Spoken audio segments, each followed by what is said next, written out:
नमस्कार सभी को दोस्तों, आज की इस वीडियो में हम बात करेंगे पाकिस्तान के नए नए फील्ड मार्शल बने आसिम मुनीर ने अमेरिका में बैठ के अमेरिका की गोद से भारत के ऊपर भौंका है, भारत के खिलाफ जहर उगला है। लेकिन डर भी इतना था कि ये सब बंद कमरे में किया है, पर जब बातें हैं तो बातें बाहर आ ही जाती हैं। तो क्या कुछ आसिम मुनीर ने कहा है, फिर से एक बार न्यूक्लियर वार की धमकी दी है। एक्चुअली वार कहना गलत होगा, न्यूक्लियर हमले की धमकी दी है। भारत ने इस पर रिटेलिएट भी किया है, भारत ने जवाब भी दिया है, पाकिस्तान को भी दिया है और अमेरिका को भी दिया है। और जो इंडस वाटर ट्रीटी सस्पेंड होने का दर्द है ना, वो भी आसिम मुनीर के बयानों से छलका है। और सवाल ये भी है कि अमेरिका जो है वो आजकल पाकिस्तान को कुछ ज्यादा ही लाड प्यार कर रहा है। आए दिन आसिम मुनीर अमेरिका ऐसे जा रहा है जैसे इसके मामा का घर है। तो क्या कुछ हुआ है, बहुत सारी डेवलपमेंट हुई है, आइए सब कुछ डिटेल में और आसान भाषा में समझते हैं। तो सबसे पहली बात, जो कुत्ता बालकनी से अपनी मालिक की गोद से भौंकता है आने जाने वाले लोगों पे, वो जब नीचे आता है ना तब बड़ी शांति से रहता है, क्योंकि उसको पता होता है कि नीचे तो लोग उसको मार देंगे, लेकिन जब वो बालकनी में है तब लोग उसका कुछ नहीं कर पाएंगे। तो ये बात मैंने ऐसे ही बता दी है। अब हम टॉपिक पे आते हैं। आसिम मुनीर जो कि पाकिस्तानी आर्मी चीफ है और ऑपरेशन सिंदूर के दौरान भारत से पिटने के बाद उसका प्रमोशन हुआ है और फील्ड मार्शल बना है। ये आसिम मुनीर पूरे ऑपरेशन सिंदूर के दौरान आपने इसका एक भी स्टेटमेंट सुना था? ना इसकी कोई वीडियो दिख रही थी, ना कोई फोटो, ना कोई ट्वीट, ना कोई बयान, कुछ नहीं। पता नहीं कहां गायब था, क्योंकि तब उस कुत्ते की तरह नीचे था, मैदान में था, जंग जारी थी, ऑपरेशन सिंदूर चल रहा था। इसको पता था उस टाइम बोलेंगे तो इंडियन आर्मी पीट देगी, लेकिन क्योंकि अब ये बालकनी में है, अपनी मालिक की गोद में है, तो अमेरिका में जाके भारत के ऊपर भौंक रहा है। तो हुआ यह है कि आसिम मुनीर गए हैं अमेरिका एक ऑफिशियल प्रोग्राम में शामिल होने।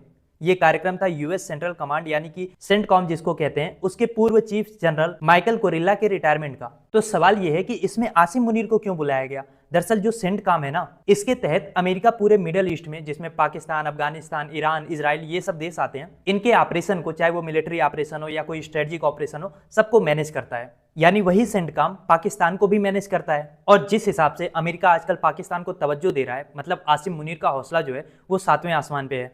तो इस प्रोग्राम में शामिल होने तक तो ठीक है, लेकिन इस कार्यक्रम के खत्म होने के बाद उसने अमेरिका में जो पाकिस्तानी डायस्पोरा है, बेसिकली पाकिस्तान के जो कुछ पैसे वाले लोग हैं, कुछ इन्फ्लुएंशियल लोग हैं, उनके साथ बंद कमरे में मीटिंग की। और ये मीटिंग इतनी सीक्रेट थी कि इसमें ना तो कोई मोबाइल, लैपटॉप, कैमरा, कुछ भी अलाउ नहीं था। बेसिकली कमरे की बात कमरे के अंदर ही रखनी थी, पर किसी ने बात बाहर लीक कर दी और इस मीटिंग में आसिम मुनीर ने भर भर के भारत के खिलाफ जहर उगला। अब जो रिपोर्ट्स बाहर आ रही हैं उसके हिसाब से आसिम मुनीर ने यह कहा कि अगर भारत सिंधु नदी का पानी रोकेगा, उस पे डैम बनाएगा, तो हम 10 मिसाइलें मार के उस डैम को उड़ा देंगे, उसको तहस नहस कर देंगे। अब आपको भी लग रहा होगा ना कि सीज फायर नहीं करना चाहिए था, इनको और मारना चाहिए था।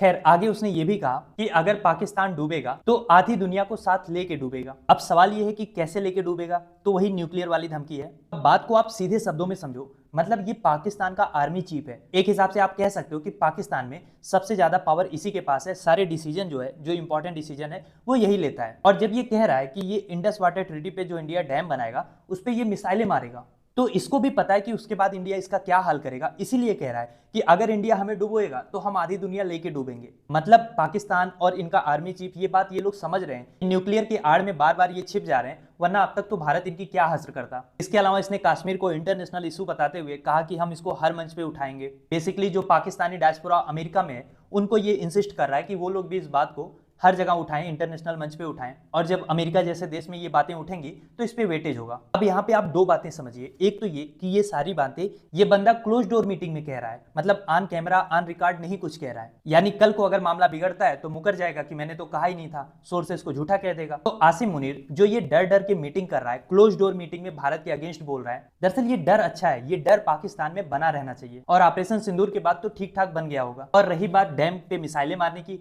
तो जब हम डैम बनाएंगे तो उसकी सुरक्षा भी हम कर लेंगे पगले। तुम तो बस ये सोचो कि पानी कहां से आएगा। डोनाल्ड ट्रंप ने तो कही दिया है कि अमेरिका जो है वो पाकिस्तान में तेल खोजेगा, लेकिन पाकिस्तान पानी कहां खोजेगा ये ट्रंप साहब ने नहीं बताया है। क्योंकि जब पानी रुकेगा ना, ये लोग प्यासे मरेंगे, लिटरली प्यासे मरेंगे। 60% इनकी खेती जो है वो इंडस वाटर सिस्टम पे ही डिपेंडेंट है, और इसीलिए हर जगह ये इंडस वाटर पे स्पेशली धमकियां दे रहे हैं। और इसके अलावा उसने मीटिंग में अंबानी साहब का भी जिक्र किया। आपको पता है अंबानी इस समय एशिया के सबसे रईस आदमी है। रिसेंटली उनकी कई बार ट्रंप से मुलाकात हुई। तो आसिम मुनीर उसको ऐसे पोर्ट्रे कर रहा है कि इंडिया की ओर से अंबानी बहुत कुछ ट्रंप को ऑफर कर रहे थे, उसके बावजूद भी ट्रंप जो है वो पाकिस्तान के पलड़े में गिरा है, पाकिस्तान की ओर अमेरिका ज्यादा झुका है। अब इस टॉपिक पे मैं क्या ही बोलूं, इसको नहीं पता होगा ना, पाकिस्तान में सारे बिजनेस आर्मी करते हैं, तो इनको नहीं पता होगा कि बाहर के देशों में, भारत में या किसी भी लोकतांत्रिक देश में इंडिपेंडेंट बिजनेसमैन होते हैं, उनका जिससे मन करे मिले, जिससे मन करे ना मिले। सरकार हर चीज को कंट्रोल नहीं करती है। पर आसिम मुनीर का ये सारा जो बयान है ये बता रहा है कि जो इस समय भारत और अमेरिका के रिश्तों में गिरावट आई है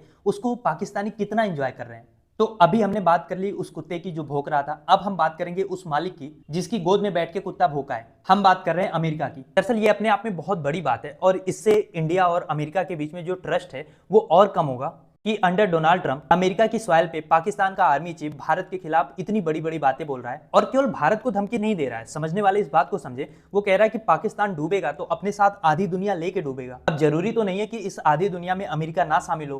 देखो, ट्रंप इस समय भारत से नाराज है, इसमें कोई डाउट नहीं है, चाहे वो नोबेल प्राइज की वजह से हो या ट्रेड डील नहीं हुआ है, रसिया से हमने ऑयल खरीदना बंद नहीं किया, बहुत सारी वजह हो सकती है, पर रीजन कोई भी हो, लेकिन ट्रंप ने अंडर ट्रंप प्रेसिडेंसी भारत और अमेरिका के रिश्ते में इतनी ज्यादा गिरावट हुई है कि इसको सुधरने में बहुत टाइम लग जाएगा।